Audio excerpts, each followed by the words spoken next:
Good morning, good afternoon, and good night. And this is our daily horizon view. The date today is the 24th of the 4th, 2019. As always, this is our top fives, and we're looking at the ASX Exchange Traded Funds. Our spotlight today is WXO, which is SPDR S&P World X Australia Fund, and that's State Street. Skip to the end if you want to have a look at that. Quick market overview. Today, some good movement. I think the volume was probably low because of the holidays that we have in Australia at the moment, but up 0.093%, which equated to 64.70 on the All Ords. Healthcare, information tech, industries, real estate, consumer staples, financials, utilities, consumer discretionary, consumer services, pretty much everything except materials was up. Gold, silver had a little bit of a bump. WTI was down, and the rest of was a little mixed. So top 5 percentage rises, we had Cure, ITW, Rent, Hack, and WXOZ, which is our spotlight today. So for those who may have forgotten, Cure is the ETFs S&P Biotech, and that tracks the S&P Biotechnology Select Industry Index. We had a percentage rise of 4.04% on pretty low volume of 410, and we had a $2.08 rise. So moving on to our top 5 percentage falls, we had QCB, MNRS, HJP, Bear, and IKO. QCB, it pops up every now and again, and that's the Beta Shares Commodity Baskets ETF, currency hedged, synthetic. And that's really another way to get exposure to the crude oil. As you can see at the start, crude oil got smashed today, so hence why that one is down, I'm thinking. So we had a fall of 1.63%, which was 14 cents on, I suppose, for these ETFs, a reasonable volume of 4,500 shares traded. Top 5 dollar rises, we had SPY, IVV, IJH, VTS, and ETP MPM.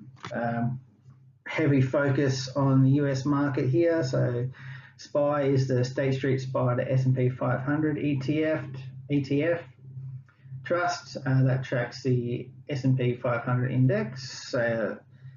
So IVV tracks the S&P 500, IJH that tracks the S&P MidCap 400, VTS tracks the total US market. So definitely a large bent there.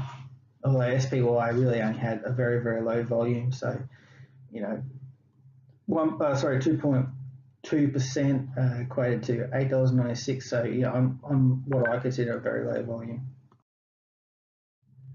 Top 5 dollar falls: IKO, IHCB, VIF, HJPN, and QCB. IKO is the iShares MSCI South Korea ETF. As maybe some people know, that one trades primarily on the stock exchange in South Korea, not North Korea. That's South Korea. So dollar-wise, it was down 77 cents, which equated to 0.86% on what I'd call pretty low volume. So you only had 985 shares traded. Top 5 number of trades, we had ILC, VAS, STW, VDS, and IVV, so dominated once again by the big guys. So ILC is the iShares S&P ASX 20 ETF, and that fund invests in Australian shares and trusts listed on the ASX, so pretty much anything in the top 20. That one's got a market cap of about 315 million, pays a nice little dividend of 4.7%, as you would expect, because it takes up the top 20 companies on the exchange. That one has a good rating as well from Morningstar, so that's a bronze rating from Morningstar for ILC. The top 3 ETFs traded today had pretty much the same number of trades. Top 5 of volume: STW, USD, NDQ, IOZ, and QAU. STW, for those who have forgotten, is the State Street Spider S&P ASX 200 fund. So that one is designed to accurately track the index, which gives you low fees, and also with the accurate tracking you get low portfolio turnover as well. So that's quite a popular ASX 200 ETF. So you're looking at about 100k, 100,000 shares more traded today than USD. Top 5 for value, expect to see a few of those familiar names that we've seen: STW, VAS, AAA, BGS, and VTS. So we had, what's that, about just under, I'd say 3.5 times the value of VAS was traded through STW today.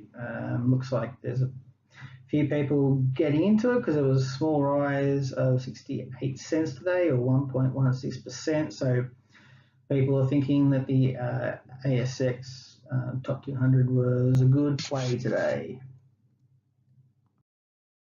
So quickly move on to our spotlight today, which is traded on the ASX, and that's WXOZ, and that's the State Street Spider S&P World X Australia Fund.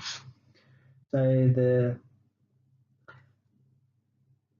Spider S&P World X Australia Fund seeks to provide investment returns before the fees and taxes and costs and blah, blah, blah. So closely replicate the performance of the S&P Developed X Australia LargeMidCap, and that's hedged to the Australian dollar.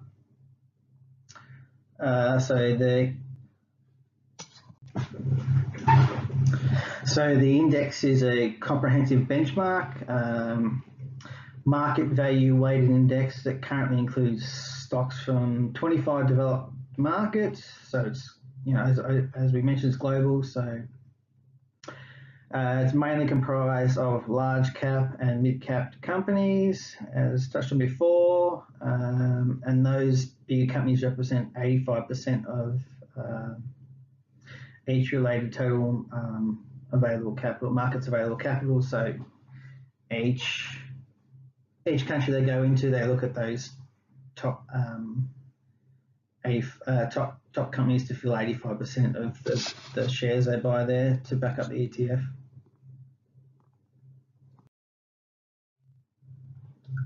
So we're looking at a net asset value of $31.93. We're trading, when I looked at the close, just above, just above, I suppose, a little bit more than the typical format. This at 32.20. Reasonable management cost at 0.3%. You get a distribution, which is annually, and you'll see your money deposited in your account in June. So dividend yield's not that great, just above inflation, 2.4%. So it's not one you buy for dividend yield or in income, but you do get something in your pocket and you get diversification. So the ETF includes a wide international equity portfolio such as, large allocations in financials, technology and healthcare. And this one also offers a dividend reinvestment plan, so you can get your shares without paying your brokerage. It's a lower cost than actively managed funds, lower turnover and tax effective, has tax efficiency, I should say. The ETF could be used as a core for a global equity allocation. So if you're looking to build a sort of a more balanced portfolio, you could start off with this one. And because this one has such a large proportion of large cap stocks, you could even look at matching it up with something that looks at global small and mid cap stocks as well, just to give you a bit of balance, and you potentially pick up the upside in the smaller cap stocks as well. We always want to have a bit of a look at other alternatives before we make any purchases. So I'd also have a look at IOO, IWLD and VGS. They're all definitely ones to have a bit more of a close look at.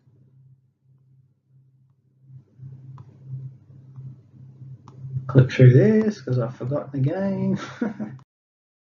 So let's have a quick look at the top holdings. So, I mean, all the top holdings are American companies. So, you know, this could even be an alternative to S&P 500 ETF because it pretty much holds all those big companies from the US in it anyway. Then you get your international diversification. So it's done pretty well, roughly 15% since inception. So, you know, as you can see from the graph, there are definitely some downside or downtimes, I should say, around the 2000s. You really didn't go positive again until sort of the back end of 2013. So you broke through, you got your 10 grand, but you earned your 10 grand back, and then you're back into positive territory. So you can see there's a bit of up and down in this one. Obviously that reflects the main moves in the global economy as well.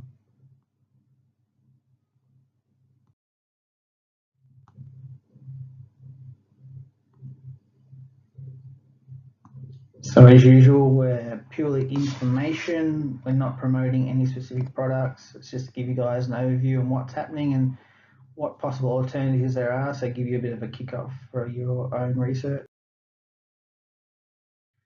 So we're here to crack your financial sky, and as mentioned, this is just a starting point for your own research. Give us a thumbs up, hit the subscribe if you like what we're doing. As always, leave a comment, greatly appreciated, and we can sort of look at branching out and doing other videos if they're requested. Quite happy to follow up on those things. Ciao.